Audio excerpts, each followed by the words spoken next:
on the stage is something I think for the community to experience and then to be able to gain some empathetic understanding of. And that's really an entirely different thing from this idea of, well, we need to do something to confer and without really basis, a trust, again, on that person. So the question isn't how can I trust, but how can I understand who this person really is and what their experience has really been. And I think in the kind of theatrical moments we had last night, it turns that whole thing on its head. And so I think that it's got to get beyond this, well, how can we trust somebody who's just on the basis of, well, they did their time, versus an understanding of who that person is and their experience. So something like this, from my perspective, is what stimulates the sociological imagination of seeing that person's life, that person's perspective. So it's interesting just thinking about the idea of trying to, how both potentially transformative but also how potentially risky the idea of making drug courts a location for this is, because drug courts are set up in the first model, right? It's the drug court that confers the status of reintegration. Whereas the theater piece, all of these pieces are based on this other model. And you know, so if it's successful, it's a radical transformation of the drug court. But it also, you can see the potential for the impact to go in the other direction. That the drug court will somehow transform the experience of the theater because it is so grounded in the first form of reintegration, which is we're going to anoint you now as safe, we're going to anoint you now as acceptable, or as now as trustworthy. And yet, how are we going to change that? So it's a very interesting idea. Other reactions, either panel or audience? I'd like to add one thing. So recently, the play I talked about that the Fortune Society currently has, The Castle, was performed on Rikers Island. We've done it a few times, but recently we performed it, at Sing Sing Correctional Facility. And Sing Sing recently has gone through a transformation where it is becoming a facility that's increasingly oppressive, to be quite frank, under the current administration.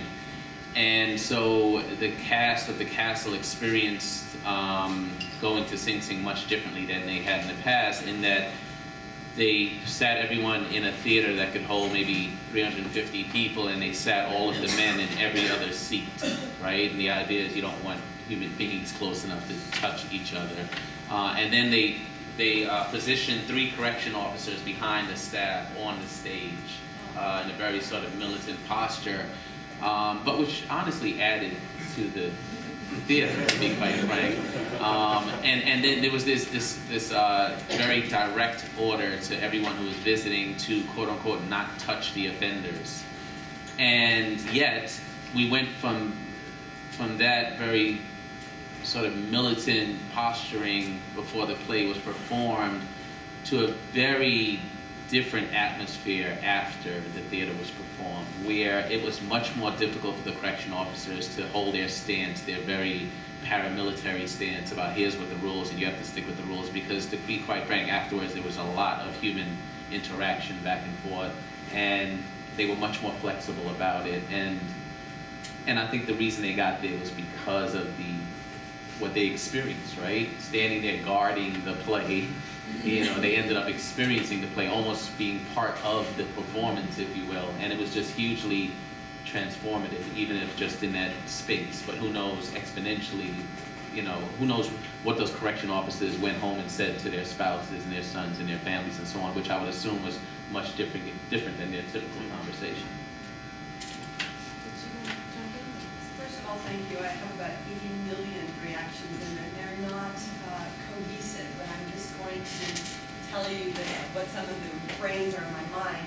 I don't work with theater, but just for 2 seconds background, I work with Iraqi and Afghan veterans, and I've been facilitating a writing workshop for veterans at our university now for several years. So my experiences are complementary to yours. First of of all, the biggest kind of fissure or fault line that I have in my own work that is sort of present on the panel but seems to be divided is really what in my experience is the different demand being placed on art here or aesthetic possibilities. On the one hand, there's that reintegrated need of veterans, of prisoners to come back into the community and how narrative making and theater addresses that. But in my experience at least, the way theater or language or sort of aesthetic forms are used for social transformation is not the same thing.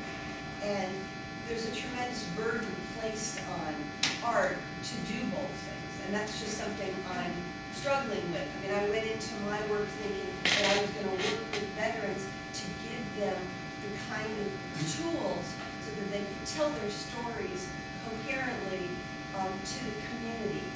But the road is very long.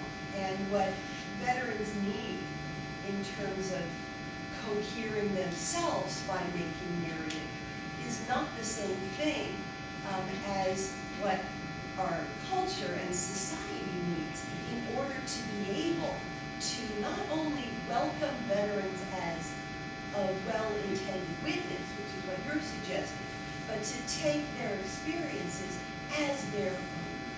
To say that yes, if there is distance and shame, it's my shame, because those are my wars, and those are my children really fighting in my name with my money, by the way, no matter what my political feelings are about this. And you can imagine how on a university campus, you know, the feeling is pretty much, well, it's not my war.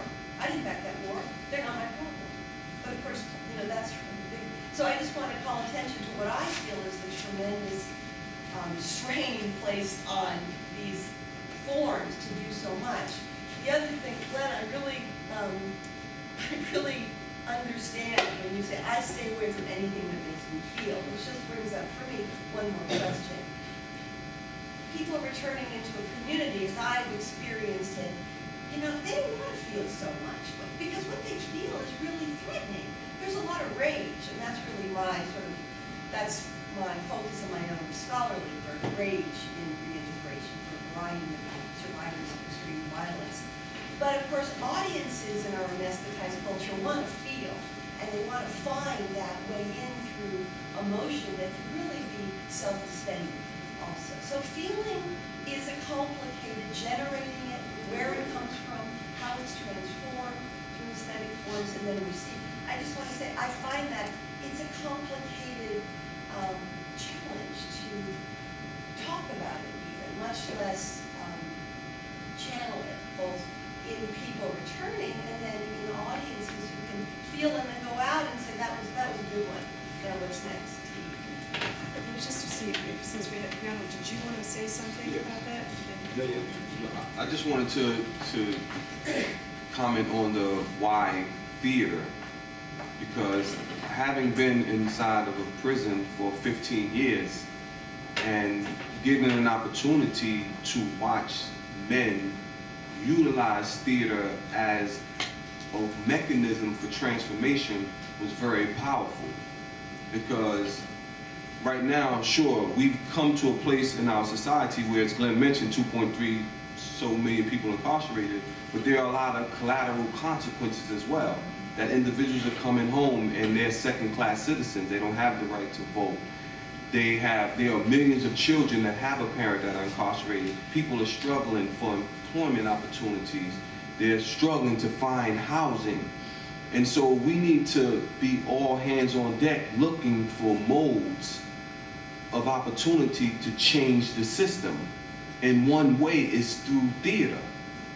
Because again, as a different way to express all of these different issues that people have to deal with,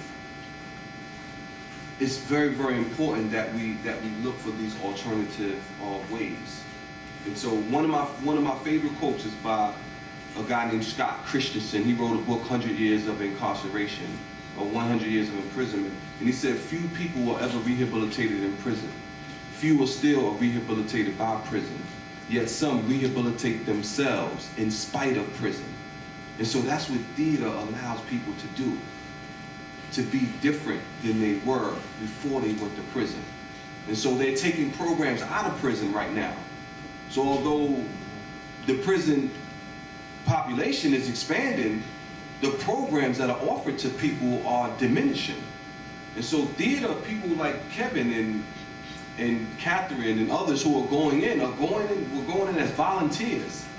No money was being spent to provide these individuals with an opportunity to try to live their lives differently than they had before they went to prison. And so I'm one of these individuals who said, I deprecated my community by engaging in criminal activity before I went to prison. But I was using theater and other ways to try to say, I want to be a person that's different than I was before I went to prison. And so I'm doing that now. And other people can do that, but you have to give them opportunity. And if you don't give them opportunity, then you will see this vicious cycle. Because we invest in $60 billion or so in prisons right now, but the return on the investment is abysmal. Not one of us will want to invest our money and say 50%, 60% of the people who are coming home are recidivating within 3 years. That's abysmal. None of us will say, we're looking at this and say, how can we allow for this to happen? That's because we're so detached from the system, so detached from what is going on, and feel like we can't play a role in changing these policies. We have to look at what role we can play, and theater is one thing that can help with this process. Just to complicate your question and then pass it to Kevin, it's interesting for me because I am not a theater person myself, and am now collaborating in a kind of action research collaboration with Vivian and the Theater for Social Change, and that really introduces a way, I think, a way out of the very real dilemma that you describe, and that actually Vivian and I engage with, right? Which is that there is a tension for the performers, and it is a very profound and important one that people, even in the group, resolve differently for themselves. And yet, through collaboration, I mean, we're not all, Glenn's not a performer, but he's collaborating with performers and helping to actually situate the performances and also take up the work that you can't necessarily ask the performers to do in deep respect with the performers. So, you know, what's really important is who gets to call the shots here, right? And that is definitely a collaboration. But when we start putting, for example, those of us, first of all, I should say one other thing about last night and Kendall's comment that this was in a higher ed institution. One of the things that is so powerful is that people up there were of both communities. They weren't only in the mass incarceration community. A number of them, many of them, all of them actually, in CCF, and maybe all of them, period, are also part of the higher education community. They're all enrolled in college, or they're teaching, or they are, they have their PhDs, or so like, it was part of what was so powerful about that was that you absolutely blended those two worlds, and you couldn't say which one was the other. But what that opens up is the possibility of saying, well, we can't ask theater to do all this work in and of itself, but if it's situated within a larger mobilization, as this work is, so that you can say, well, where's the performance taking place? And then who's responsible for taking that work forward? Not only the performers, but other people as well, but can do it very differently because you have the power of this mode of communication. I think that is a way to be able to not put everything onto theater, and at the same time enable theater to have this extremely powerful impact as a way to have very concrete change capability for policy, for institutional actors, for leaders. Do others want to jump in on that, or? Can I just, I'm sorry. I just wanted to say that I'm fully sympathetic to the idea that these are not the same goals or purposes, but they're definitely connected. As I was sitting there watching the performances last night, as someone who's interested in international law, I asked myself, well, what would it mean to use theater to mobilize around a demand for the right to reentry? And I thought about that idea in terms of an analogy to a principle in international law called the right of return, which is in the Universal Declaration of Human Rights and in the International Covenant on Civil and Political Rights. And it's basically the name we give to the right of any person to return to and re-enter his or her country of origin, right? There was this moment in the short film where Mercedes Smith was talking about the fact that she couldn't go to her mother's house, right? And I thought, that is perverse. That is perverse in a system that claims to be not just punitive, but rehabilitative. That this woman cannot go back to her community because of the conditions imposed on her parole. What would it mean to mobilize not just around a legal right of return, right, for people who are coming out of prisons, but to mobilize ethically in terms of the community around a responsibility to restore and reintegrate, right? So I see that theater work as one way to do both of those things at the same time. Can I just say one thing to you about that? Which is, as you talk about theater this way and rights, which you own, not only that's the Declaration of Human Rights, but understood as right, R-I-T-E, of initiation. Right. The difference between them, that's why, Vivian, I guess I would wonder about the scale that places theater on the trajectory of entertainment. One critical difference is the presence of theater versus the virtual nature of so much of our entertainment. And I say that now because really Western notions of ritual and rite are very different than in other cultures where those rituals of reentry involve the entire community. No, they're not structures of entertainment, they are spectatorship, but in a more radical way, in which the community has to return itself to a relationship and feels implicated. And I think the theater operates in our culture more like that. The presence of theater and the impact on the audience is different than the kind of distanciation of different forms of media. I don't disagree with you, but I think that when people buy a ticket when they buy the ticket, they want to be entertained. Oh, absolutely. And when they get, if something happens different, the goal is for something different to happen when they get there. Right. So I wasn't generalizing that theater is entertainment. I was saying people want to be entertained. So those are two different thoughts. That group experience too that is so unique in the presence of theater. It's very important in this transformation that you're discussing. Yeah, I've just been wanting to say, I mean, you know, of course you saw a very small slice of what we did, and I think you didn't see the rite of passage actually, which in many ways implicated the audience. You know, well, I just want to take it a different way in terms of the audience expectations. My experience in working with people in prison and outside prison is that they want to be entertaining. They want to have their moment in the spotlight. You know, we all grew up in America. You know, so one of our men did a hip-hop piece that he wrote, and you know, Jafar wrote that amazing monologue out of his experience, and each of the men took their moment because that was very empowering and fun. And yet, anyone I would ask to describe that rite of passage would not say it was entertaining. That would not be the first word that would come to their head.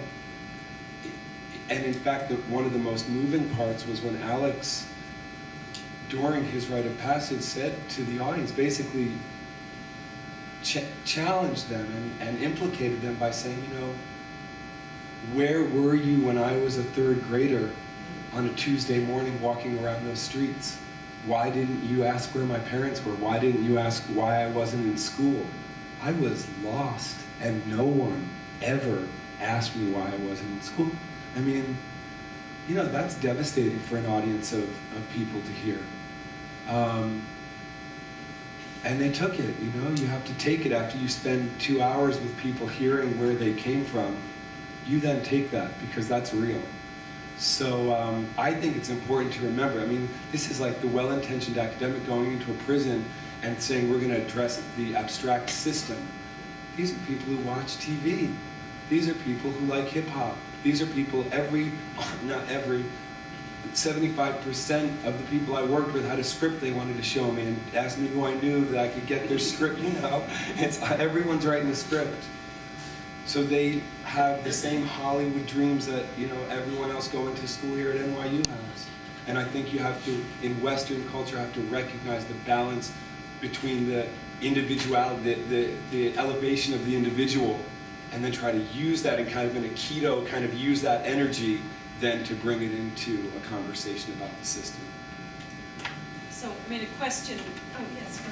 Well, when we talk about the rite of passage involving a community, and we think about the situation with theater, I mean, I'm coming here from Syracuse, New York, relatively small place.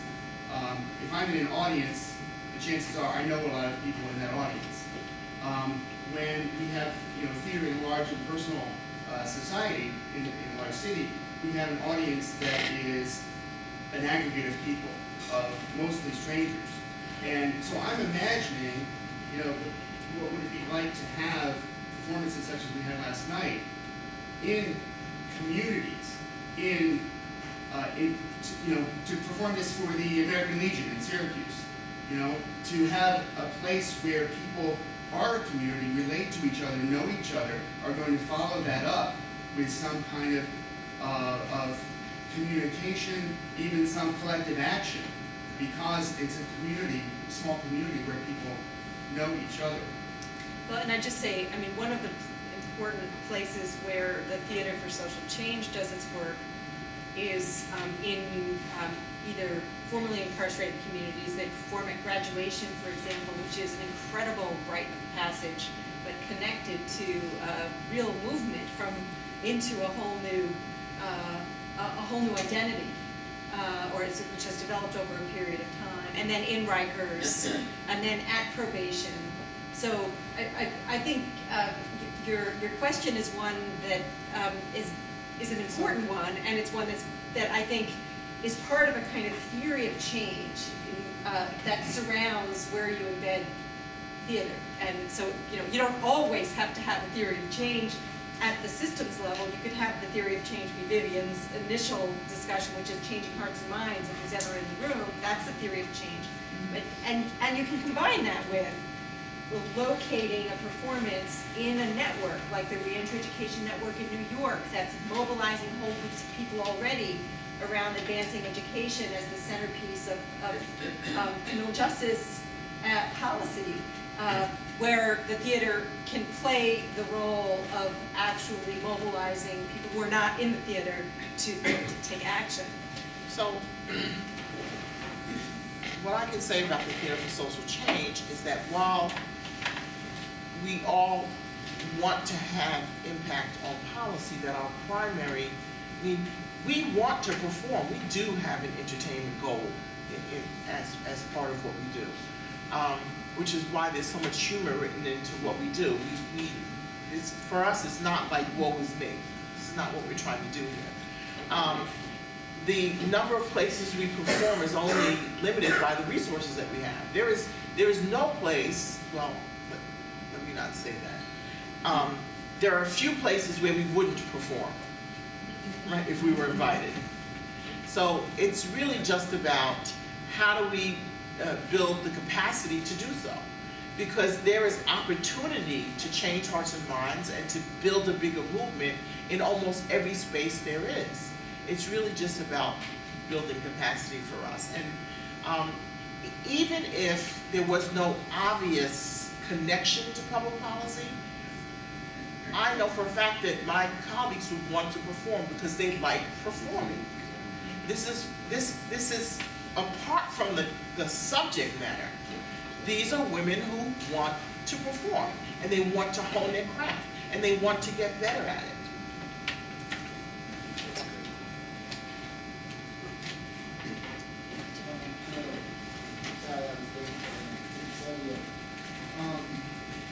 the theater for social change, what I see it as is basically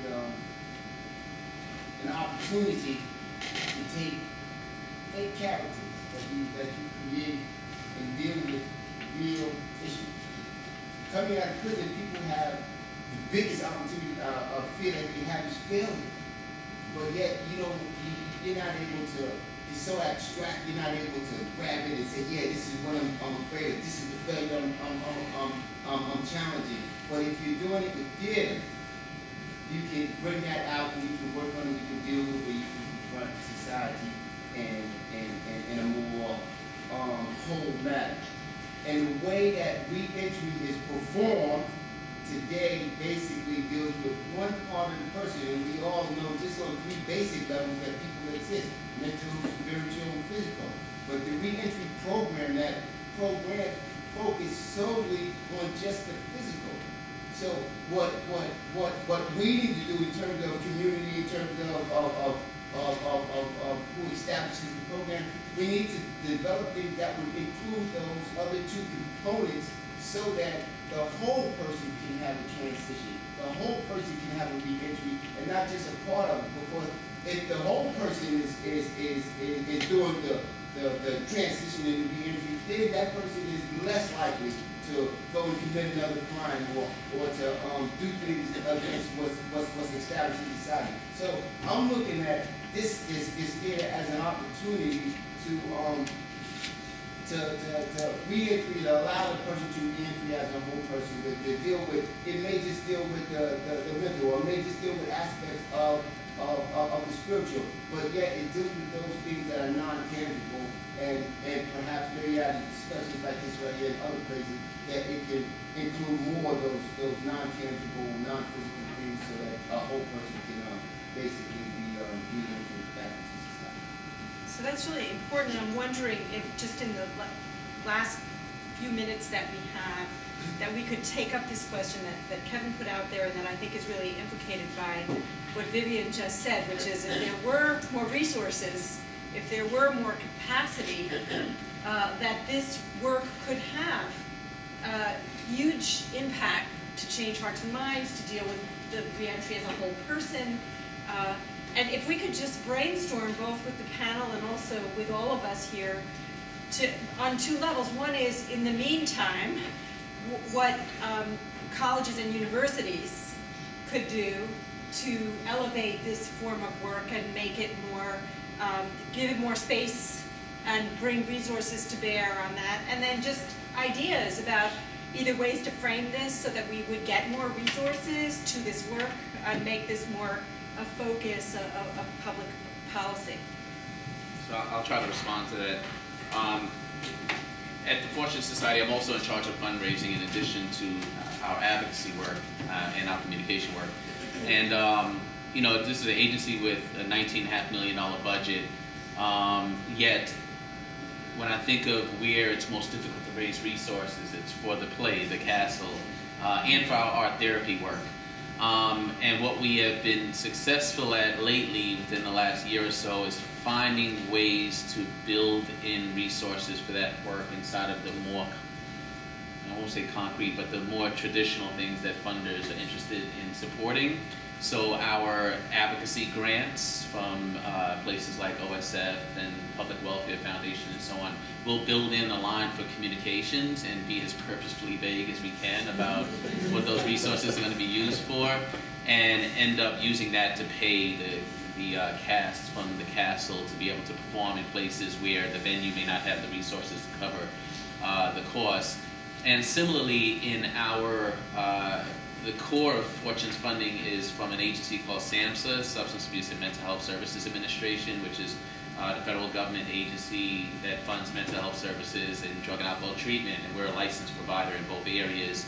And there's a little bit of receptivity to the concept of art as a way, as a cathartic, therapeutic opportunity for clients. And so there, similarly, we've been able to build in lines in the budget to support this work. So I guess what I'm saying is that the approach we've taken, because we've had so much difficulty convincing the traditional folks who fund art that this is art with utility, and that they should support it, we have been able to just be clever about how to build it into the funding streams that we're much more successful in pulling in. And just let me, for those of you who are connected to Imagining America, anyone here who's connected to the organization of Imagining America? Yeah, so thinking about one of the questions for this organization, for this national organization is, how do you make arts, culture, the cultural disciplines, humanities relevant? How do you make it matter? How do you bring students, and particularly not only white students, into this work on the part of higher education institutions? And just to throw out there, you know, to engage in this conversation, isn't this potentially a concrete way to do this, and also to connect the cultural disciplines to the social sciences and to the sciences and to you know, this set of problems that have to be urgently at the center of what knowledge and leadership building institutions are supposed to be about? So if anyone has thoughts about that as well. Here's a hand. Oh, yeah. Sorry, I'm back here with it too, but it's actually interesting. I mean, my first experience working in a correctional facility was actually in college through a service learning class at Wesleyan, and we taught theater to detain youth in a correctional training school in Connecticut, and that was the first exposure that I had to working with young people who were detained or incarcerated. And I think about this all the time. Like, I think about, you know, the fact that I was a privileged white person from a privileged white East Coast liberal arts school going into a correctional facility and sort of being transported into an environment that maybe I otherwise wouldn't have had as much connection with, and how both like how that can be harmful to both communities, but also extremely helpful as well in terms of enlightenment, in terms of really truthfully just my experience transformed my whole life. Like it's what led me on to become an educator on Rikers Island. It's what led me on to go do reentry work now. So I think about it though all the time, from just why do we need to use higher education and these institutions that are in a lot of ways funded by just a lot of money and privilege to potentially infiltrate and change the correctional setting, when that's not necessarily always the community of people that are incarcerated. So, but at the same time, I think there is power in institution. I think there's power in money in schools and in private schools as well. And I think that the ability, especially the ability, like something with art and theater, to engage curriculum, to engage people in building community curriculum that allows schools to not just be placed in cities and in communities, but to engage with the communities that they're placed in, is really important, because so often there are like invisible walls that exist within those environments. And I think like breaking down those walls, like breaking down the walls of theater is an important sort of transformative motion that allows people to recognize that there's humanity that exists everywhere. You know, like when you're in a theater class and everyone's kind of like doing a theater game before you begin performing, and you're asked all to like squawk like a duck, you're not like the privileged, educated person squawking like a duck and the incarcerated person squawking like a duck. You're just squawking like a duck, you know. And I think that there's real, true human connection in that, and things like theater and things like sports and things like food, these things that just make us people. So it's definitely like an intellectual question that I struggle with personally, but I do think that there is room to drive resource and make powerful change and have single people be impacted by a similar experience.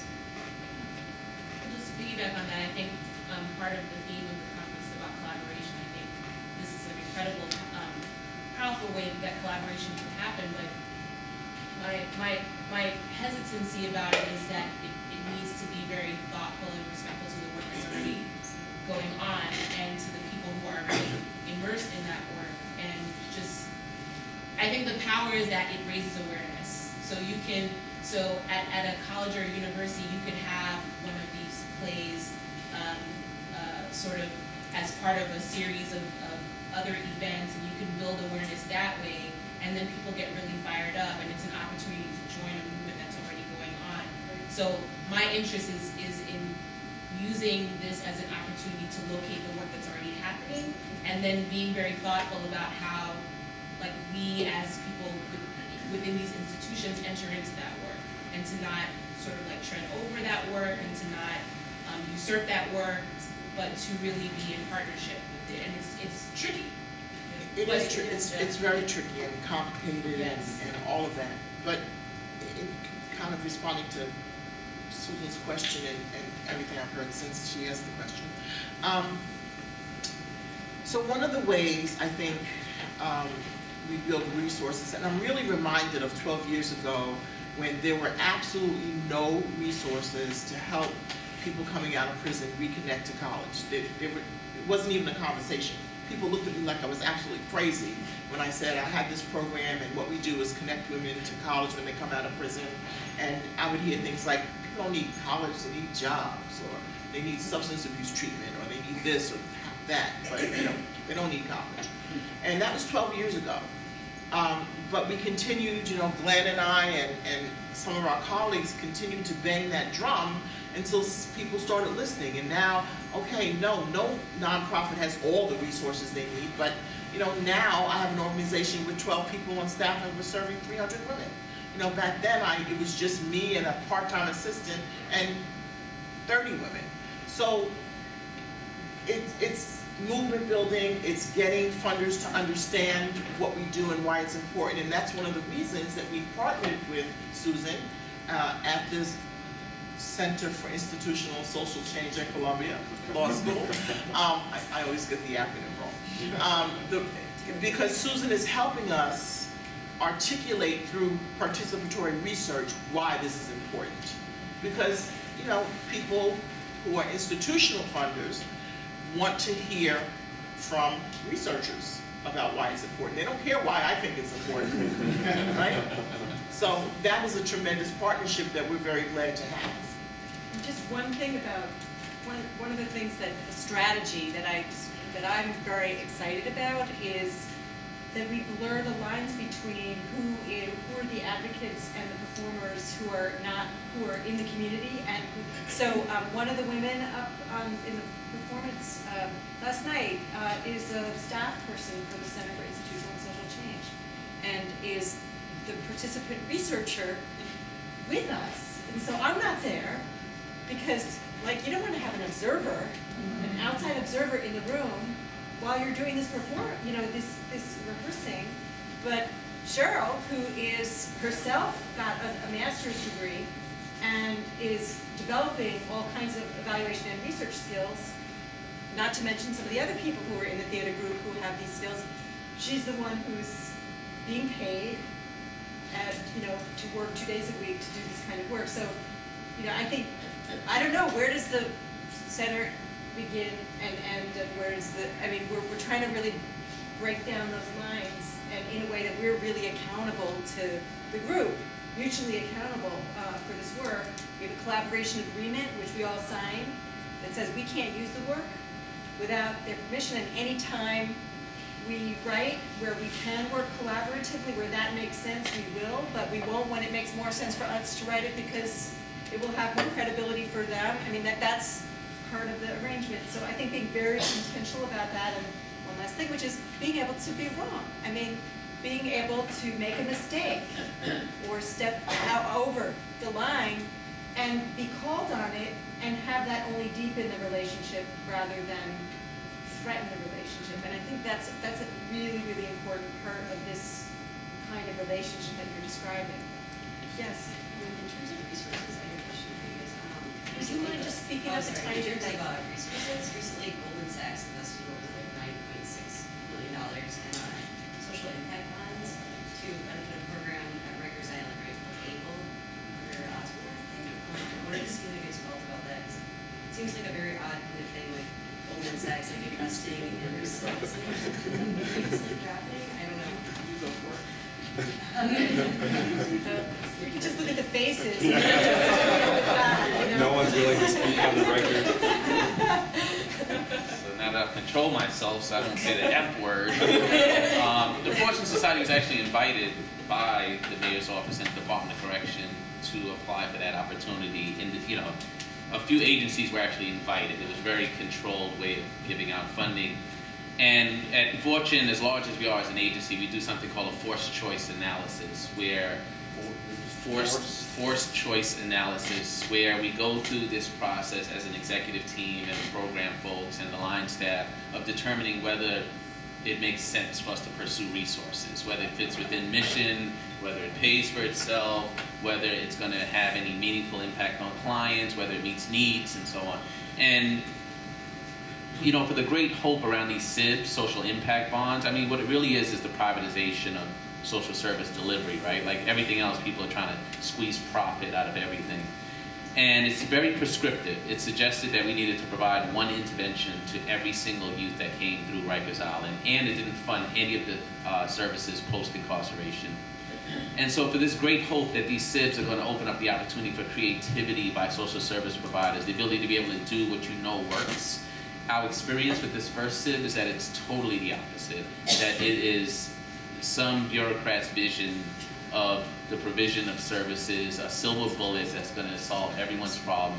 And I'm so proud of the agency for saying no and turning down $3 million worth of resources to do it. I mean, I wish the folks who are engaged in it the best of luck in accomplishing what they've set out to do, but I think that they have a huge hurdle to get over, to be quite frank. And, you know, recently Vivian and I had a chance to sit at, and talk to the folks at the Center for American Progress, at a think tank that's really going to have a lot of influence over the next administration. And we were very clear about our strong feelings about SIBs in their current iteration and whether there's potential. I mean, the short answer, I feel, is, again, it really is private industry trying to find a way to squeeze profit. And when you have a mayor that has the capacity to not just have a vision, but write a check shortly afterwards, you end up, you know, I mean, really, the truth about SIBs is that people have to see the vision as something new, creative, risky, different, but not in this case, right? I got a few $1 billion, I'll write my own check. And so here you have Goldman Sachs, and you get this picture of this private corporation investing in some amazing project, but the truth is that it's underwritten by the mayor, right? He said, you know, don't worry, I got you, you won't lose your money. And they probably get the value up front in the tax credit for the investment, and then they get the double bang on the back end if it's successful in the profits that they'll reap from government. When the truth of the matter is that all you're really doing is building in more and more players into the social service delivery and holding the social service agency most responsible for outcomes, while at the same time further tying their hands and taking away their ability to do the work the way they know it should be done. So this is a real illustration of, for those of you who were at the plenary, opening plenary yesterday, of the kind of breach of the social contract through the way 501c3s have been privatized, or in the process of being privatized. It's a very profound illustration of that. I'm just going to just thank the panel and the audience. Don't clap yet because we're not done. For an amazing conversation, and just turn it over then to Kevin to kind of put this out there for IAM.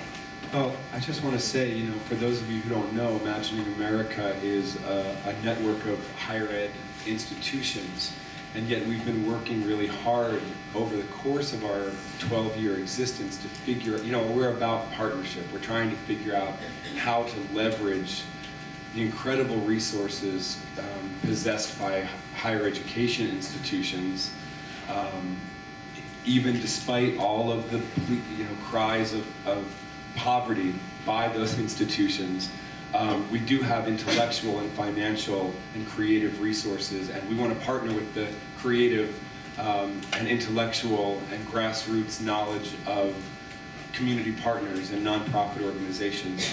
I say all of that to say one of our struggles as a small central staff in Syracuse, New York, with almost 100 institutional partners and several organizational partners, is how to keep this conversation going so that we don't just pick this up next year at the conference. And so I would just like to invite people in this room, whether from higher education or whatever sector you are from, and if it's just the individual sector of your own life, to contact me if you'd like to continue this conversation and think with me about how we can leverage IA's capacity online, virtually, to do something. We do not want these conferences to be nice conversations that leave us all walking out on the street thinking deep thoughts. We have to mobilize for action. She's telling me to give my email address, which I will, but it's on the website as well. I'm the Associate Director of Imagining America. It's kbott@syr.edu. And this is important work to me personally, but I also have a 40-hour-a-week job and 2 kids and a theater project in another realm, so I can't continue this conversation by myself, but I want to be part of a continuing conversation and action about this nationally. I think it's the civil rights issue of our time, and I think we have a collective responsibility to overcome it. So thank you all. I think, I don't know whether the panel will be here for a couple minutes if people want to come up and talk afterwards, and we look forward to collaborating together going forward.